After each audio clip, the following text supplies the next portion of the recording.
بسم اللہ الرحمن الرحیم۔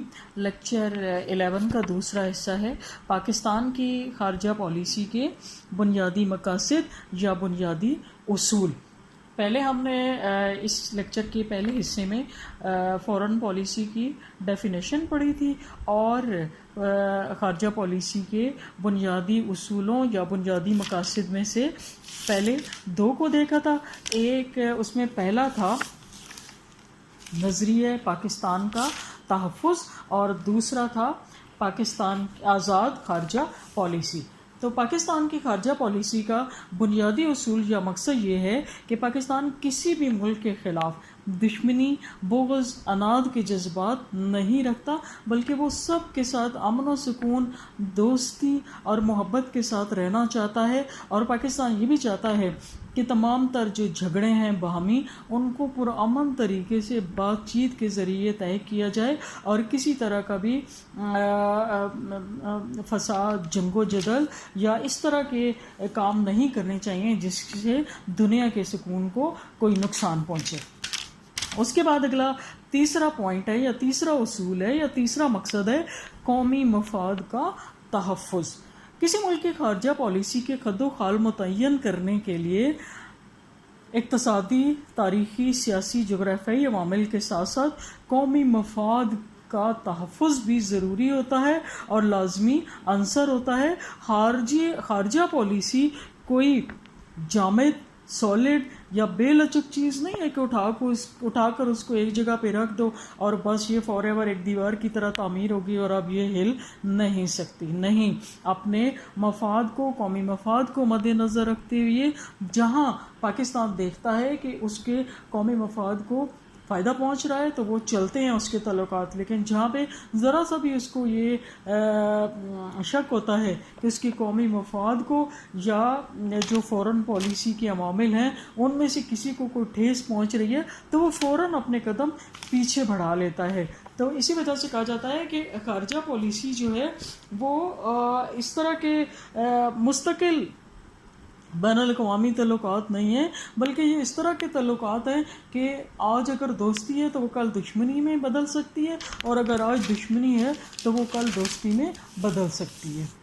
ٹھیک ہے، اس کے بعد ہے اپنی آزادی اور خود مختاری کا تحفظ۔ اگلا پوائنٹ ہے آزادی اور خود مختاری کا تحفظ۔ پاکستان کی خارجہ پالیسی کا ایک عام اور بنیادی اصول یہ ہے پاکستان کسی کے خلاف جارحانہ ارادہ نہیں رکھتا اور نہ کسی کو اس بات کی اجازت دیتا ہے کہ کوئی اس کی طرف میلی آنکھ سے دیکھے یا اس کو نقصان پہنچانے کے بارے میں سوچے۔ یعنی پاکستان جیو اور جینے دو کے اصول پر زندگی گزارنا چاہتا ہے۔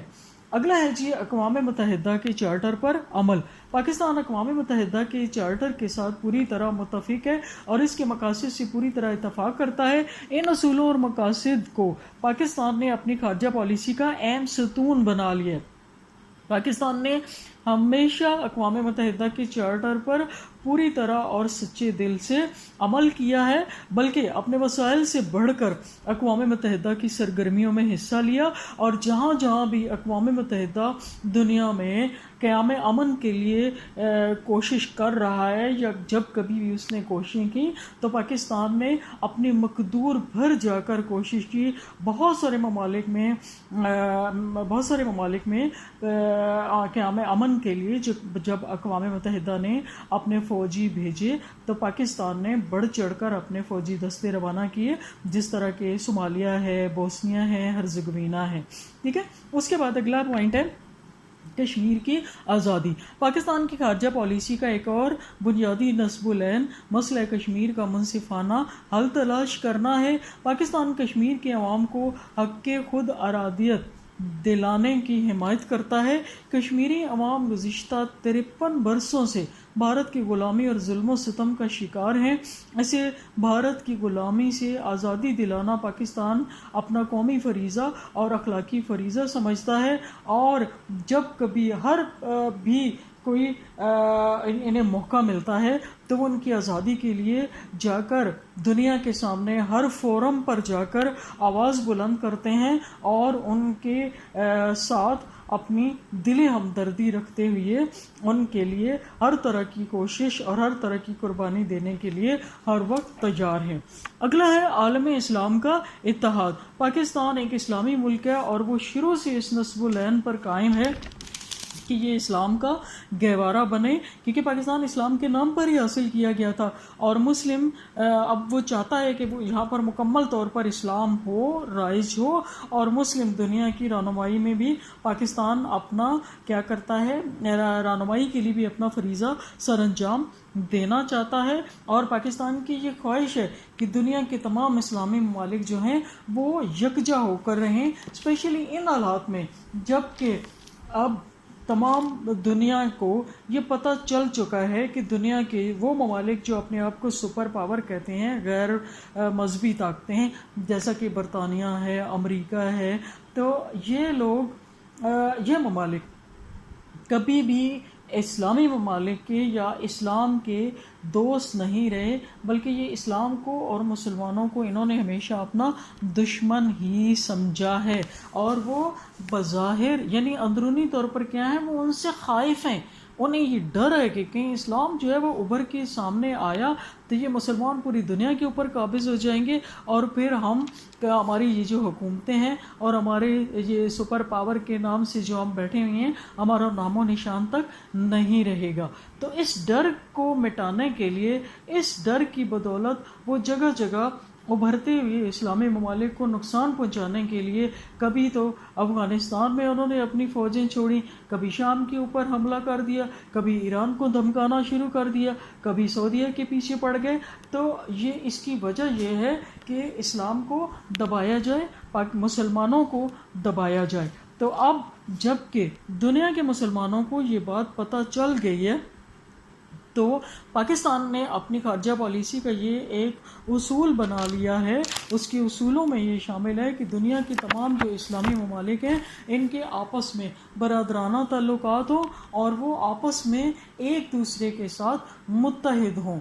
یہی وہ چیز ہے جس کی طرف اشارہ تاریخ میں بھی تھوڑا سا پیچھے جائیں تو پتہ چلتا ہے کہ سید جمال الدین افغانی، مفتی محمد عبدہو نے اس کی طرف اشارہ کیا تھا، اور انہوں نے یہ کہا تھا کہ مسلمان اور اسلام جیسا طاقتور کوئی نہیں، ان کے اندر صرف دو چیزوں کی کمی ہے، اور وہ ہے ایک اتحاد اور دوسرا ہے رہنما قیادت، کہ اگر یہ آپس میں متحد ہو جائیں تو یہ پوری دنیا کے لیے ایک آہنی دیوار بن سکتے ہیں جسے کوئی نہیں توڑ سکتا۔ اور لیکن اس کے لیے انہیں جس چیز کی ضرورت ہے وہ ہے ایک رہنما اور سنسیئر قیادت، جو نہ ملنا مسلمان ممالک کے لیے، دنیا کے تمام مسلمانوں کے لیے ایک بہت بڑی بد نصیبی اور ایک بہت بڑی ٹریجڈی ہے۔ اگر انہیں یہ دونوں چیزیں مل جائیں، اور جیسا کہ علامہ محمد اقبال کا وہ شعر تھا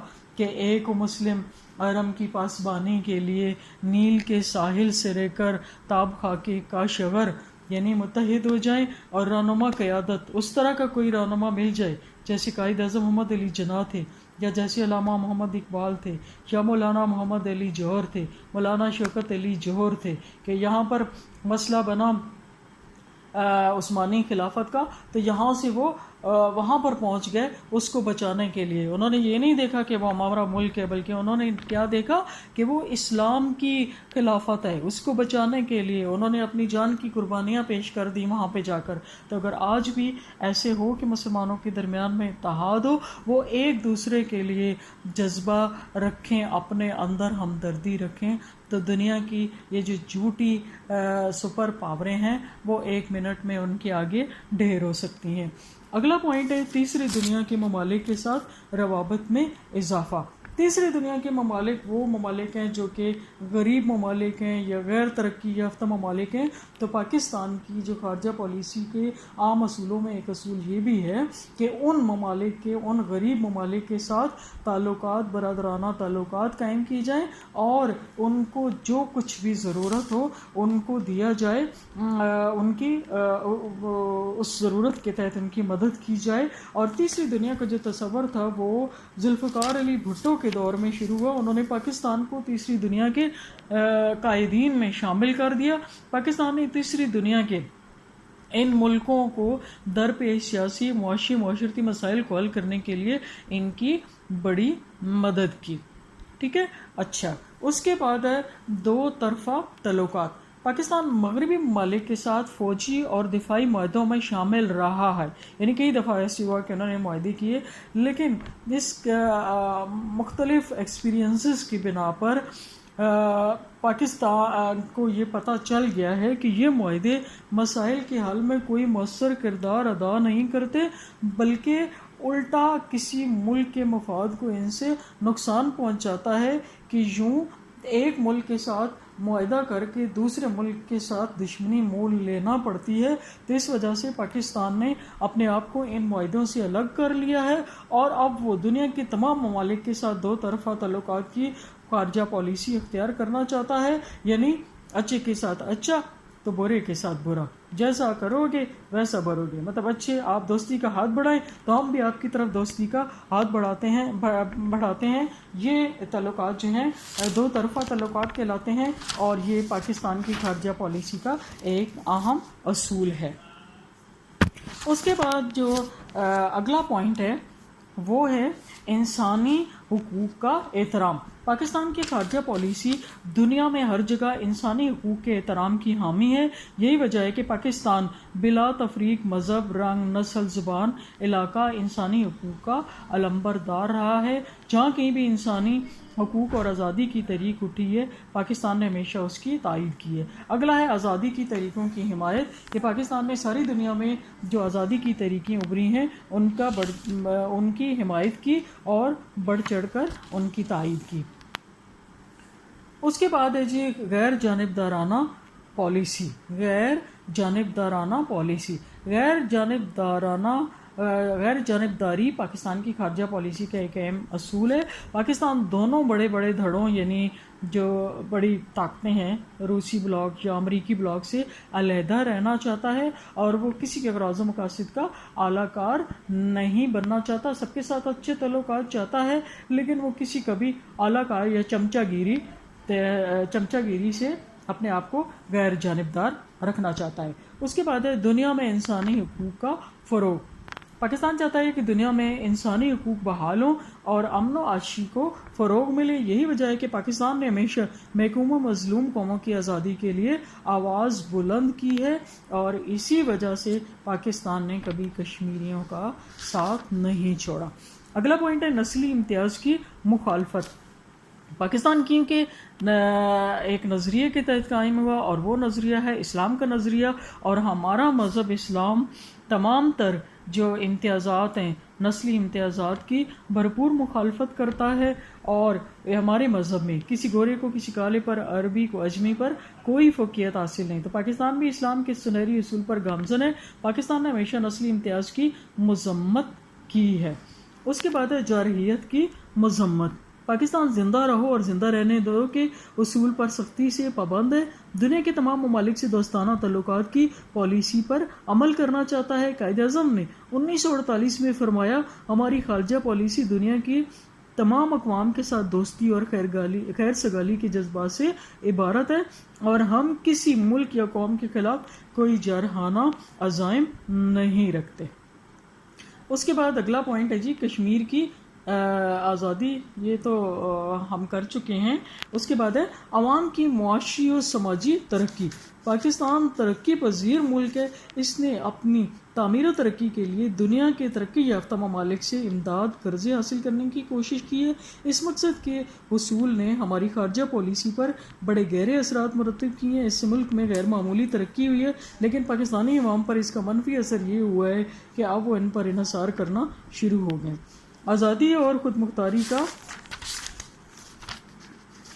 تحفظ. پاکستان نے اپنی ضرورت کی تکمیل کے لیے ترقی یافتہ ممالک سے قرضے حاصل کیے، لیکن اس کے باوجود اس نے اپنی آزادی اور خود مختاری پر حرف نہیں آنے دیا، اور ہر ملک سے برابری، بھائی چارے اور دو طرفہ تعلقات کی بنیاد پر اپنے تعلقات قائم رکھے ہیں. اس کے بعد ہے جی تمام ممالک کے ساتھ سفارتی اور ثقافتی تعلقات. پاکستان کی خارجہ پالیسی کا ایک اور اہم جو اصول ہے وہ یہ ہے کہ تمام ممالک کے ساتھ سفارتی اور ثقافتی تعلقات رکھے جائیں اور کسی کے ساتھ دشمنانہ جذبات نہ رکھے جائیں. اس کے بعد ہے چین کو اس کا جائز مقام دلانے کی جدوجہد. اشتراکی نظریات اسلامی نظریات کی ضد ہیں. یہ وجہ ہے کہ اشتراکی یلغار سے اسلامی ممالک اور جمہوریت پسند ممالک خائف رہے ہیں. چین میں کمیونسٹ انقلاب آیا تو امریکہ اور دیگر مغربی ممالک نے چین کے خلاف معاندانہ طرز عمل اختیار کر لیا. تاہم پاکستان نے چین کے ساتھ دوستانہ تعلقات قائم کیے. ٹھیک ہے. اشتراکیت کی مخالفت کہ پاکستان کے ہمسایہ ملکوں میں چین اور روس کی دو بڑی مملکتیں واقع ہیں. یہ دونوں مملکتیں اشتراکیت کی علم بردار ہی رہی ہیں. اشتراکی نظریات اور اسلامی نظریات ایک دوسرے سے متصادم نظام حیات ہیں. پاکستان کو اسلام سے گہری وابستگی ہے. امریکہ نے پاکستان کے اس جذبے کو اشتراکی ممالک کے خلاف استعمال کرنے کی کوشش کی. روس نے اشتراکی نظریات کو پھیلانے اور توسیع پسندی کی پالیسی اختیار کی، لیکن چین نے اشتراکی نظام کو چین تک محدود رکھا. چنانچہ پاکستان نے روس کی یلغار کو روکنے کے لیے امریکہ کی مدد اور تعاون کو قبول کر لیا، جس کے نتیجے میں روس سمٹ کر رہ گیا اور وسطی ایشیا کی مسلم ریاستیں اس کے پنجہ سے آزاد ہو گئیں. جنوبی ایشیا کا امن. پاکستان جنوبی ایشیا کا ملک ہے اور پاکستان اپنی آزادی اور حکومت داری کے تحفظ کے ساتھ ساتھ جنوبی ایشیا کو امن و سکون کا گہوارہ بنانے کا خواہش مند ہے. یہی وجہ ہے کہ پاکستان نے بھارت کو کئی بار دفاعی اخراجات کم کر کے عوام کی فلاح و بہبود پر توجہ دینے کی خواہش کا اظہار کیا، لیکن اس نے طاقت کے نشے اور جنوبی ایشیا کی قیادت کے جنون میں اس پیشکش کو ٹھکرا دیا. تاہم پاکستان جنوبی ایشیا کے امن کا خواہاں ہے اور یہی وجہ ہے کہ بھارت کی جارحانہ رویے کے باوجود، ان کے شرارتی ایٹیٹیوڈ کے باوجود، پاکستان نے ہمیشہ کمپرومائز کا راستہ اختیار کیا اپنے اس جنوبی ایشیا کے جنوبی ایشیا یعنی خطے کے قیام امن کی خاطر. اور اس کا سب سے بڑا ثبوت جو ہے پچھلے سال آپ نے دیکھا تھا کہ جب پاکستان کی حدود میں انڈیا کا ایک پلین آ گیا تو اس کو انہوں نے وہاں پر نہ صرف پلین کو گرا دیا بلکہ اس کے پائلٹ کو ابھی نندن کو انہوں نے زندہ گرفتار کر لیا.